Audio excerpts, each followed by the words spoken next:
Amigas, amigos de Juego de Manos, ¿cómo están? Qué gusto saludarles una vez más.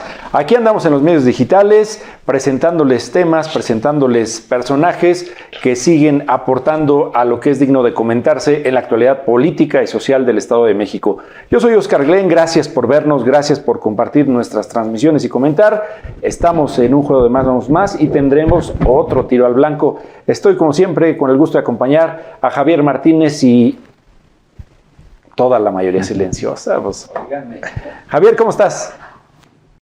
¿Qué tal, Oscar? Efectivamente, ya dijimos que se pasó la cruda electoral, pero ahora los partidos están llevando a cabo sus evaluaciones, están viendo qué les falló, qué les dolió, dónde sí funcionó, dónde no funcionó, y creo que lo importante también es hacer ese tipo de ejercicios para que le ofrezcan un mejor producto, una mejor propuesta a la mayoría silenciosa, por supuesto, para que, yo siempre lo he dicho, siempre evaluar y tomemos mejores decisiones a la hora de acudir a votar. Y pues qué importancia tiene este ejercicio, que hoy tenemos precisamente un invitado que vas a presentar, que nos va a decir: así quedamos, así nos fue y esto tenemos que hacer, ¿no? Pero no nos vamos. Pero no nos vamos, eso Dale, sí. Bueno.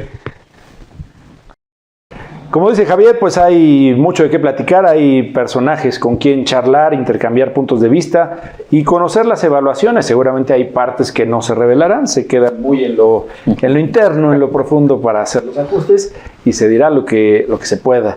Pero bueno, aquí en el Tiro al Blanco pues vamos a tratar de tener la mayor cantidad de información posible y bueno, para iniciar bien este segundo semestre ya de 2021, está con ustedes y con nosotros en el set del Tiro al Blanco en Juego de Manos, Javier Rivera Escalona, que es el secretario general del PRD en el Estado de México. Javier, ¿cómo estás? Bienvenido. Muy bien, Oscar, muchas gracias. Javier, tocayo, un placer nuevamente estar aquí con todos ustedes. ¿Ya acabaron la evaluación? Fíjate que todavía no hemos concluido. Hay una ruta estatutaria. Empezamos un trabajo de análisis, de diagnóstico, en un espacio que se llama Gabinete Electoral, que es el que coordina el secretario general. De ahí vamos a brincar a elevarlo a un acuerdo de la dirección estatal, que será el día de mañana. Ahora sí que traigo información fresca para mañana aprobarlo, y la ruta es que lo tenemos que dar a conocer a nuestro máximo órgano intrapartidario, que es el Consejo Estatal. Allí daremos la cara de frente a nuestra soberanía intrapartidista para informar en esta apertura de rendición de cuentas, sobre todo, informar no solo cuantitativamente, sino también estamos entrando a un balance de fondo para conocer cualitativamente qué fue lo que pasó en este proceso electoral. Terminan su evaluación, me imagino, ya en próximos días, pero sin embargo ya suenan los tambores de guerra, ¿no? En el PRD ya hay quienes están pidiendo la destitución del dirigente estatal cuando todavía no termina esto. ¿A dónde va a ir el PRD con esta situación? ¿Están de acuerdo en estos grupos que solicitaron la renuncia de su líder estatal? Bueno, somos respetuosos de la correlación de fuerzas al interior del partido. Yo debo decirte que Cristian Campuzano es presidente originalmente de una corriente que se llama Vanguardia Progresista, que es la primera minoría en el Estado de México. La segunda minoría es ADN, a la que yo pertenezco, y por ello tengo la responsabilidad de secretario general. Ya muy abajo está Nueva Izquierda, y creo que ese fue el error principal de Cristian.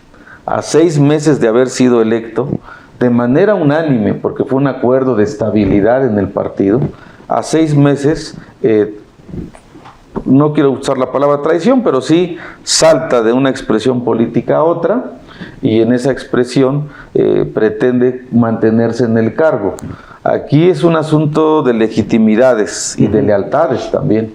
Entonces, políticamente no puede ser que ostente el cargo de presidente estatal quien ostenta la minoría de respaldo partidista.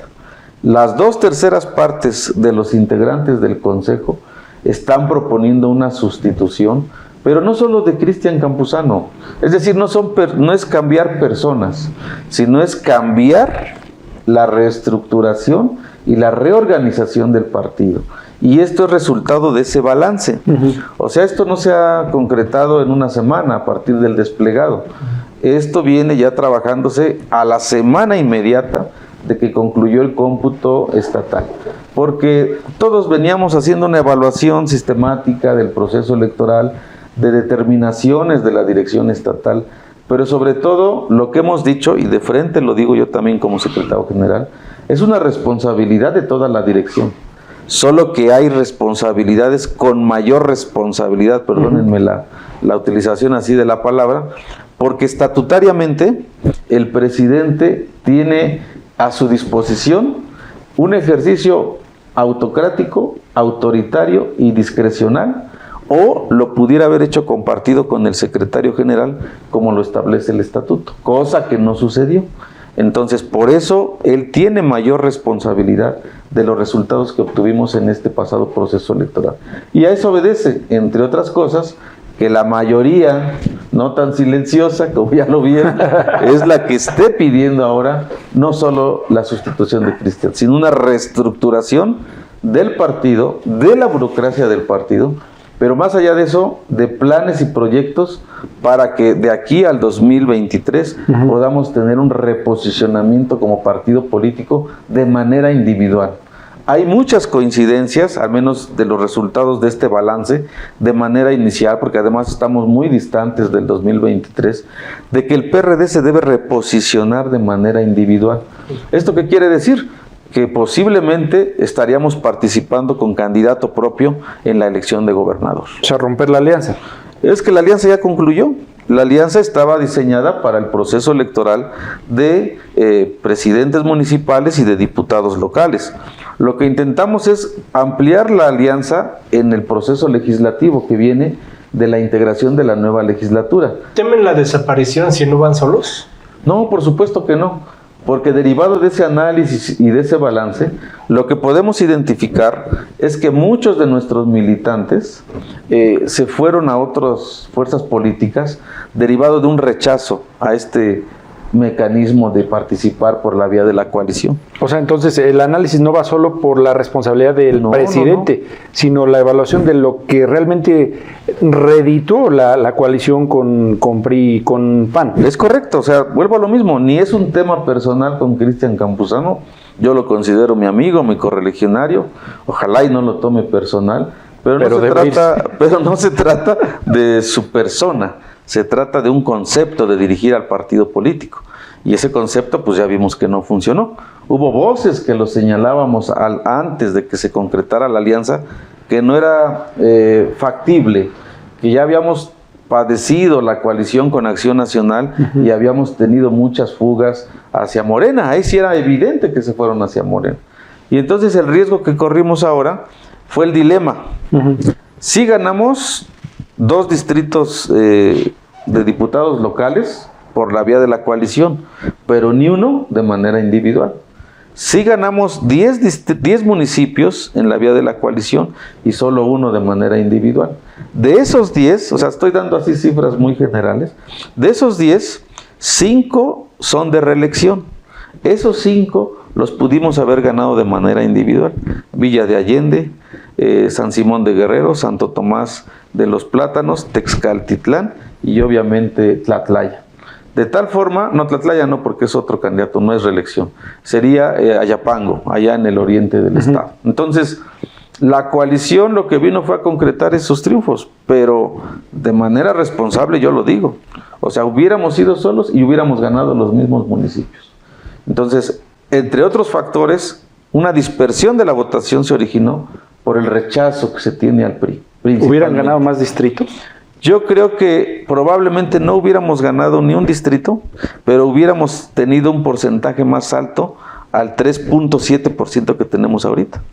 Y eso nos hubiera permitido tener más diputados locales de asignación por la vía de representación proporcional. Pero era algo que ya habías previsto. Yo recuerdo que estuviste aquí con nosotros cuando se estaba conformando esa alianza y tú en ese tiempo nos hablabas de un 8% que podía tener el PRD de manera individual si no hacía la alianza.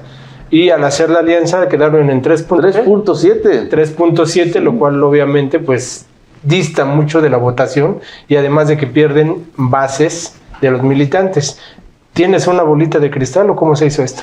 No. Evidentemente esto obedece a la experiencia, a la corrida de números, de estrategias electorales, de percepción también de la ciudadanía.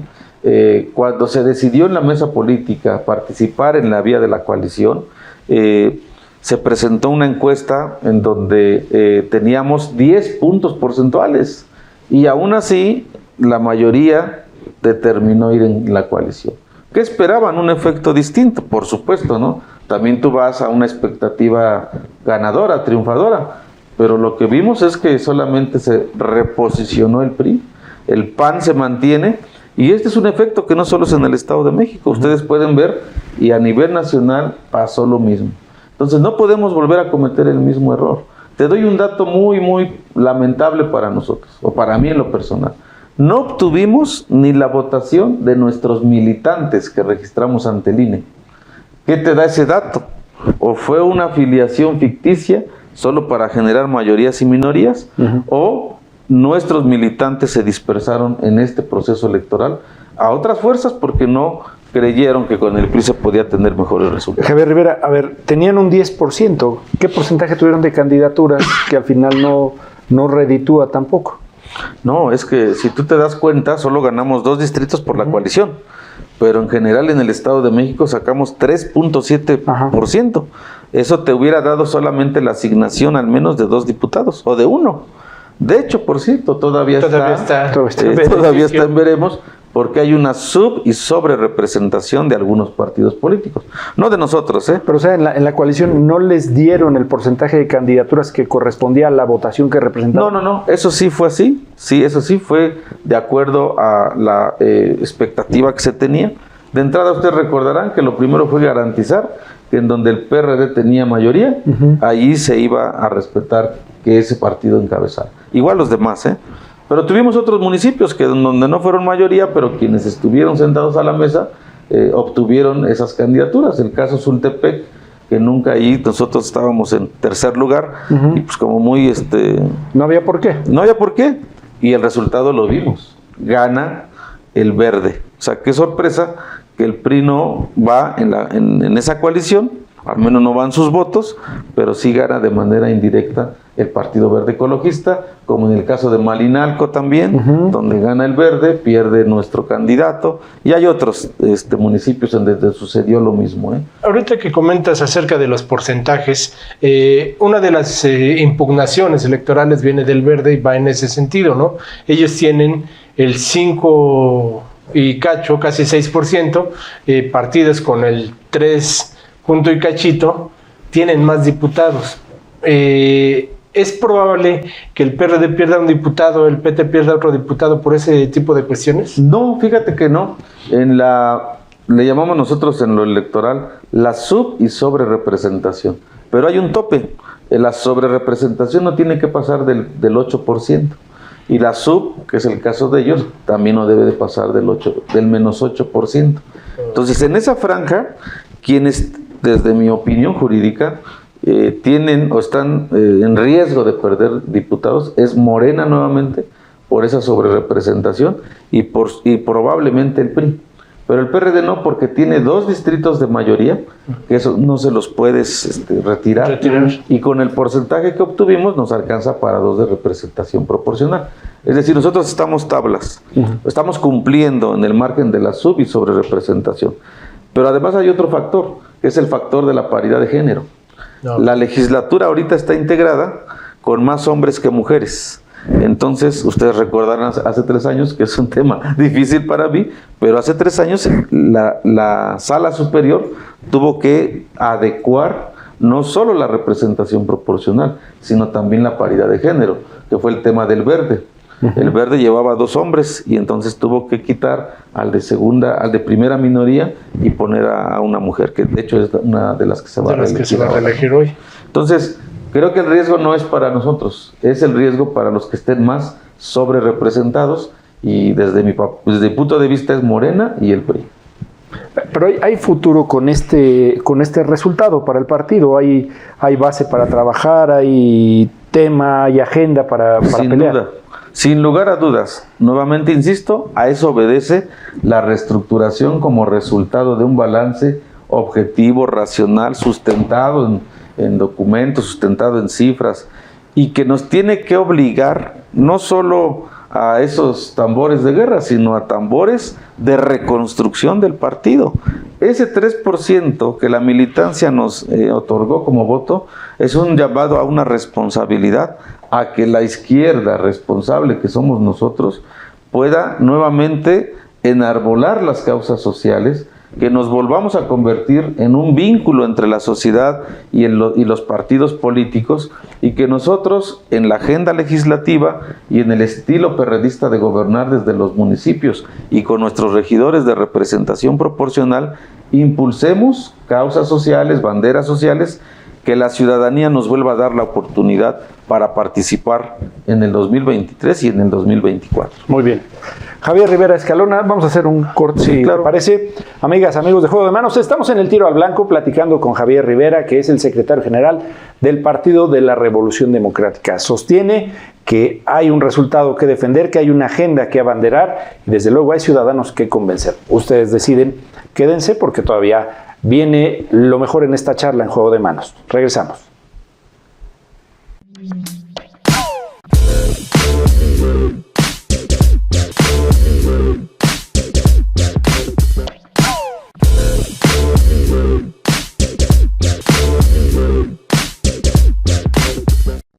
Amigos de Juego de Manos, estamos de regreso en este Tiro al Blanco. Recuerden que está con nosotros Javier Rivera Escalona. Él es secretario general del PRD aquí en el Estado de México, a quien le agradecemos que se haya venido a aventar acá un jueguito más, ahora que está de moda los playoffs en la NBA, ahora que está la Euro, ahora que está también la Copa América, cosas tan interesantes. Pues él vino y dijo, pues yo también me aviento un round de este lado. Tocayo, ¿hay de alguna manera un PRD antes y después de Nezahualcóyotl? Quedó demostrado en esta elección que después de Neza todavía vive el PRD.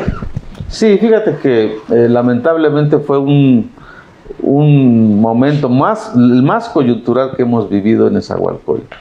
Y hubo muchos factores que no nos dieron un buen resultado. Algunos evidentemente, como dice Oscar, se pueden decir, y otros que estamos afinando detalles ahí, afinando las tuercas de lo que faltó, de los que no cumplieron, de los que traicionaron, hay que decirlo, porque el PRD consolidó al menos su votación dura. Es decir, hay una dispersión en la votación de Juan Hugo de la Rosa, afianzándose y colgándose, también hay que decirlo, del efecto Morena, pero además con un dato, ni así obtuvo la misma votación, la más alta votación que el PRD ha conseguido ahí en Nezahualcóyotl. O sea, sí tiene una fuga de votación. La dispersión la obtiene Movimiento Ciudadano con Juan Cepeda, pero tampoco tiene el resultado idóneo que él pretendía. Yo creo que nadie somos ingenuos y él pretendía ganar Nezahualcóyotl para después nuevamente posicionarse y cotizarse para ser candidato a gobernador. Pero no le salieron las cuentas. Y creo que ahora va a venir en disminución a querer participar ahí. Pero el PRD logró consolidar su estructura partidaria, los que realmente estamos con la camiseta puesta, pero nuevamente, vuelvo a decirlo, creo que uno de los errores fuertes fue ir con el PRI ahí en Nezahualcóyotl. Tuvimos una fuga, una dispersión de votación, creo que por esa circunstancia, porque el PRI no ayudó. Sin lugar a dudas, ahí están las cifras. Yo les puedo pasar un estudio electoral que me especializo en eso, en donde hay un decremento de la votación del PRI derivado del 2017, 18 y 2021. Y eso no puede ser. O sea, o tienes un decremento general en todo el estado y no en particulares municipios. Pero también salió más gente a votar. Hacemos un balance de la participación. Es decir, ahorita hubo un 54% de la participación, pero con una lista nominal más grande. Entonces, eso también te impacta en la desafección política. La gente de repente, cuando decíamos que teníamos la expectativa de que no iba a salir a votar por la pandemia y otras cosas, finalmente salió a votar. Y efectivamente, ¿cómo explicas que hay más participación ciudadana en el ejercicio de votar, pero no una votación consistente de algunos partidos políticos? Ahí es en donde tú cruzas ese tipo de elementos y te das cuenta que pasó algo raro, que no atendieron de manera real y comprometida esto de la coalición en algunos municipios. Bueno, pasan cosas raras, y de esas cosas raras que nosotros ya percibíamos, que el ciudadano ya percibía, precisamente por qué el PAN y el PRD están rescatando al PRI del hoyo en el que está.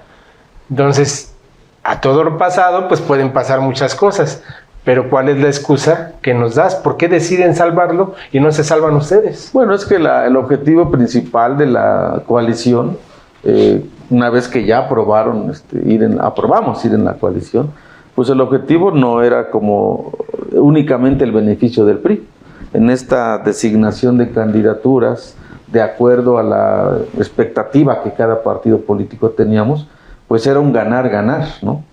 Que las cosas ya en el camino no salieran por estrategias, por mala utilización incluso de los recursos públicos, del financiamiento público para la campaña, de una dirección discrecional hacia algunos municipios, de que algunos no fueron pues al 100% comprometidos, es como se da este resultado. Pero evidentemente nadie somos ingenuos. Esto me parece que lo tenían planeado desde la dispersión de las candidaturas y desde la asignación de candidatos en cada uno de los municipios. Pero a ver, entonces, tú decías hace un rato, vamos a ver de qué manera el PRD tiene que ir solo, si es así que el análisis lo concluye. ¿Se convertirán en la piedrita en el zapato de sus alcaldes, a los que le levantaron la mano en la campaña, por los que lanzaron vivas? ¿Se convertirán en la piedrita en el zapato en la tribuna legislativa?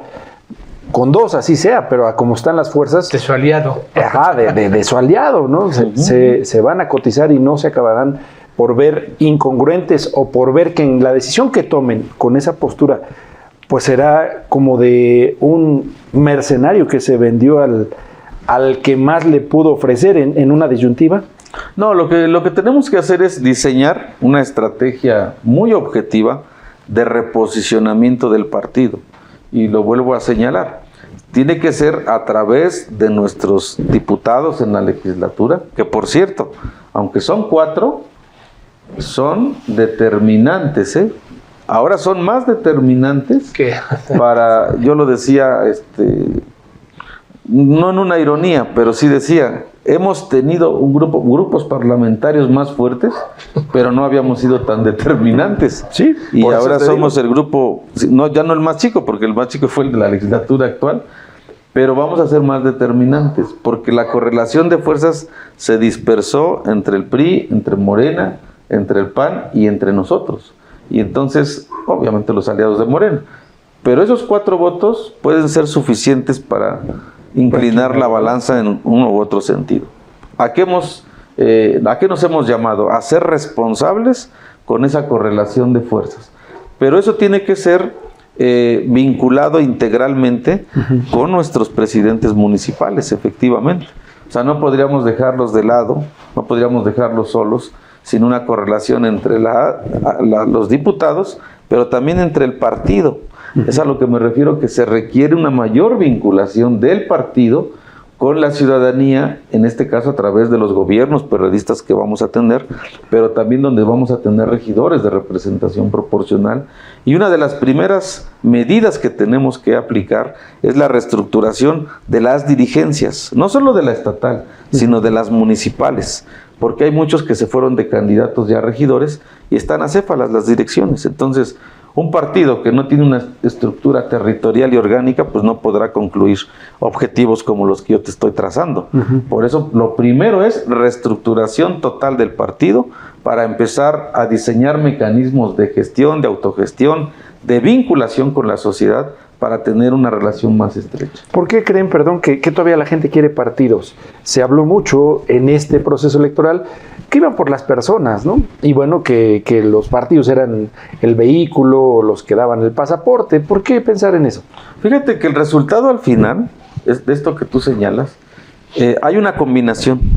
Hay municipios que sí, en donde sí se ve el efecto que gana el candidato. Pero también esto no se podría lograr sin una estructura sólida de los partidos políticos.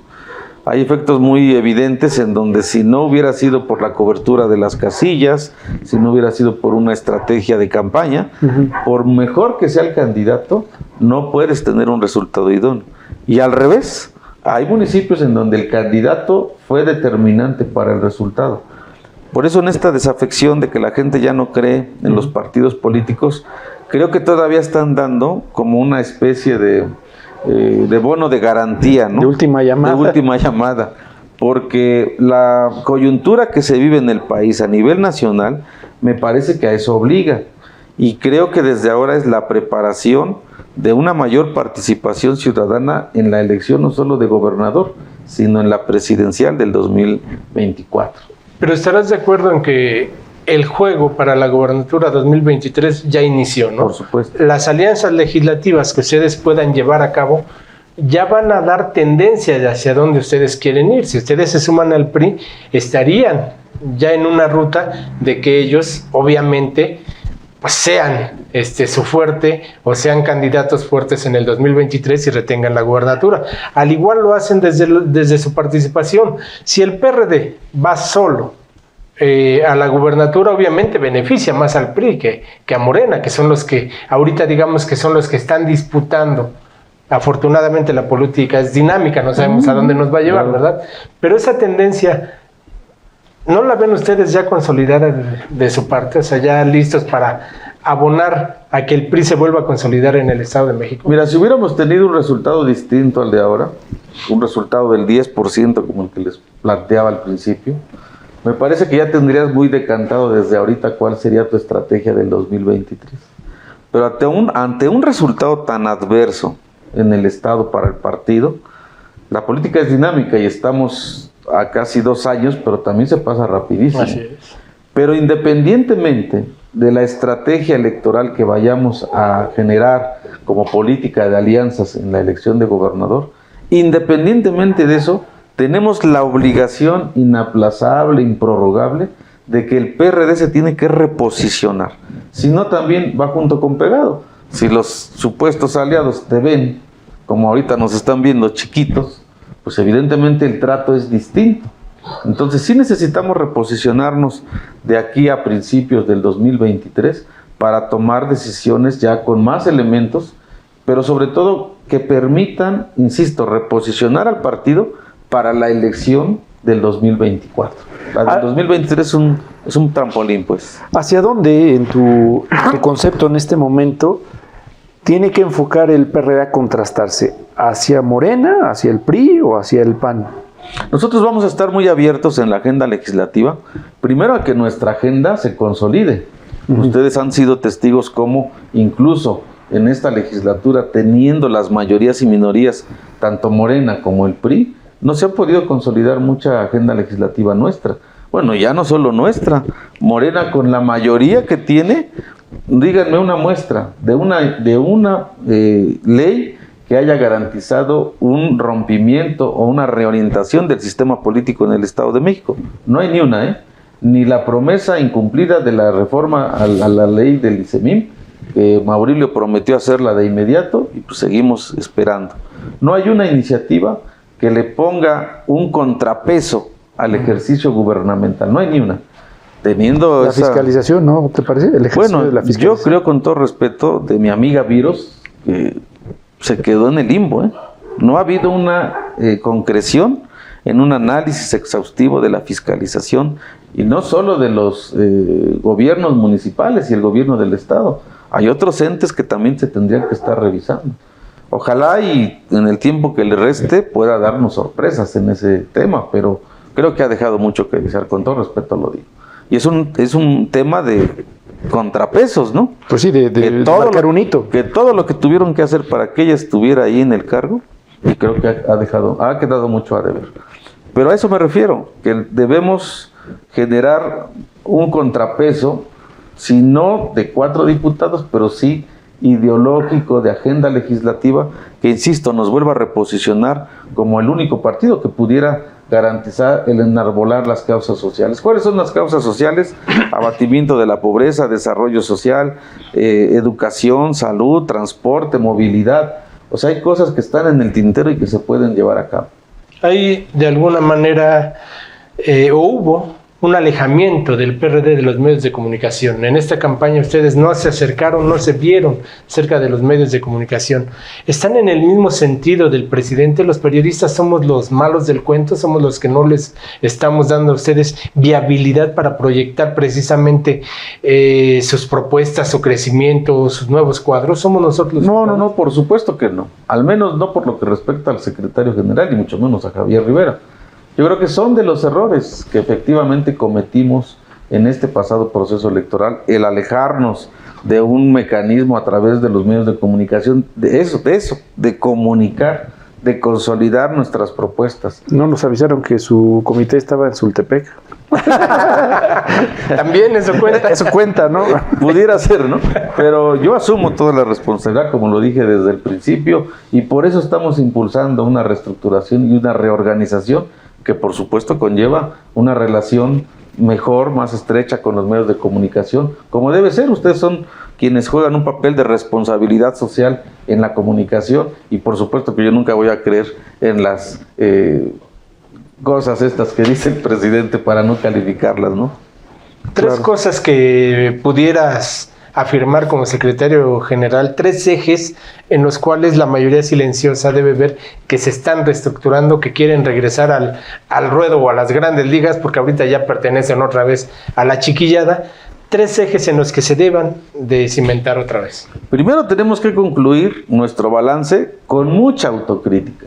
No nos podríamos meter el dedo en la boca ni tratar de meter el dedo en la boca a los consejeros estatales. Ya todos somos mayores de edad en la política, quienes nos dedicamos a esto somos profesionales de la política, y si nos autoengañamos nosotros mismos no vamos a salir del hoyo, ¿eh? Yo creo que el PRD ya tocó fondo.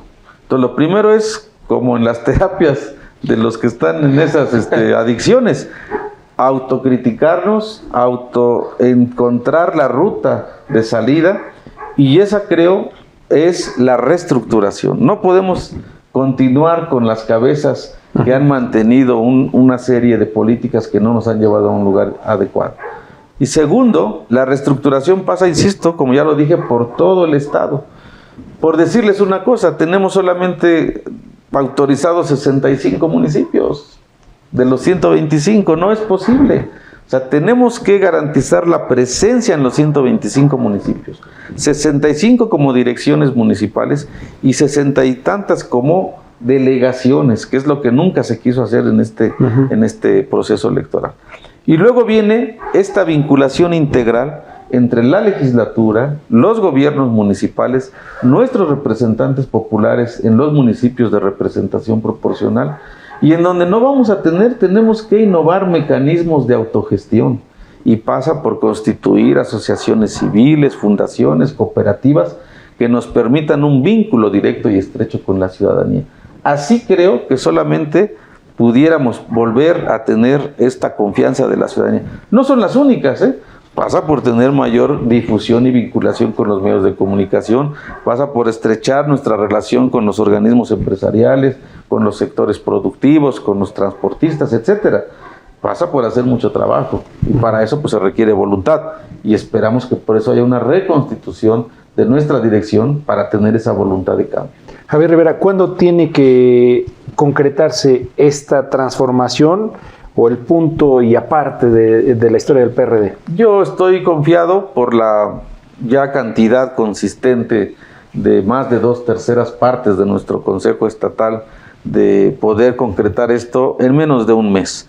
A partir de mañana se aprueba el balance, luego empezaríamos a correr toda la serie de acciones para que el Consejo Estatal convoque, que tiene que hacerlo con 5 días de anticipación. Entonces, por eso estamos pensando que a más tardar dentro de un mes se podría consolidar esta reestructuración y empezar a salir a todos los municipios, a reestructurar y a dar la cara al partido para asumir la responsabilidad que tenemos como dirigentes. ¿Con qué perfil la nueva dirigencia? Yo creo que tiene que ser un perfil que debe ser sostenido y respaldado por la mayoría calificada de los integrantes de los equipos políticos en el Estado de México. Ya no debe ser, como sucedió, solamente respaldada por una sola expresión. Creo que ahora ese error es el que ha hecho una autocrítica incluso de quien propuso en aquella ocasión al actual dirigente, y eso nos da una garantía de al menos abrir el abanico para que pueda llegar un hombre o una mujer que nos garantice mejores condiciones de conducción al partido. Sin que vuelen sillas y No, por revienten supuesto, cuetos. esa etapa ya Tiempos ya quedaron esos ya atrás. quedaron atrás. Ahora todos, sí, a lo mejor nos cerramos el ojo, nos gruñimos, pero no pasa de eso. Somos tribus, pero más civilizadas. Yo espero que quienes tengan que asumir la responsabilidad lo hagan con la mayor madurez, que antepongan sus intereses personales por los intereses del partido. Yo hago ese llamado, ojalá y haya recepción. Y si no, para eso están los mecanismos legales, para hacerlos valer. ¿Cuándo quedará consolidada esta reestructuración o cuándo debe de quedar? Insisto que doy como un margen de un mes. Un mes. Que primero sería la estatal y a partir de ahí la ruta estratégica para acudir a todos los municipios a reorganizar. Muy bien. ¿Cuántos, para cerrar, darme una idea, cuántos funcionarios de representación popular en los municipios tienen? O sea, además de los 10 que ganaron, ¿tienen síndicos o regidores? ¿Cuántos son finalmente tendrán capital? Es la cantidad más baja que hemos tenido en la historia del partido. Solamente llegamos a 73 regidores de representación proporcional. Entonces, si se dan cuenta, casi tenemos la cobertura de más de la mitad. 73, 10 municipios Así y 4 es. diputados. Así es. Pues vas a tener que meter al gimnasio ¿En lo federal político. no ganaron ni uno? Ni uno. No van a estar en la Cámara. En el caso de la representación del Estado de México, no. Estamos esperando la reestructuración que se haga, o mejor dicho, el cumplimiento de las impugnaciones a nivel federal. Todavía tenemos ahí una veladorcita encendida, pero lo veo muy difícil. Yo creo que obedeció a la baja votación que tuvimos en la quinta circunscripción. Michoacán no nos ayudó mucho y eso es lo que nos bajó en la obtención de más diputaciones federales. Pero esa es otra historia. Muy bien, Javier Rivera, muchas gracias. Javier Martínez, nos vamos. Nos vamos, amigos de la mayoría silenciosa. Este tiro al blanco se acabó. Ya sabe, por favor, visítenos ahí en Juego de Manos TV. Ahí busque estos tiros al blanco, estas entrevistas que se me hacen muy interesantes para que evaluemos y tomemos buenas decisiones. Nos leemos muy pronto, ya sabe, ahí en diarioevolucion.com.mx. Ahí va a encontrar información ampliada de todos los temas que hay aquí en el Estado de México. Hasta pronto. Javier Rivera, pues remata como buen Puma. No, hombre, pues a la orden. Y como buen Puma, fuerza, compañeros y compañeras, el PRD aún sigue vivo. Muchas gracias. Pues ya lo dijo. Soy Oscar Glenn, muchas gracias por permitirnos un ratito de su atención. Aquí seguimos, comenten, compartan estos contenidos, se los vamos a agradecer y pues seguimos en la idea de servir, de contribuir con buena información, con invitados que tienen pues puntos de vista bastante significativos. Es nuestra misión y la cumplimos con mucho ahínco. Que pasen una buena jornada a la hora que nos vean, nos oímos y nos vemos muy pronto.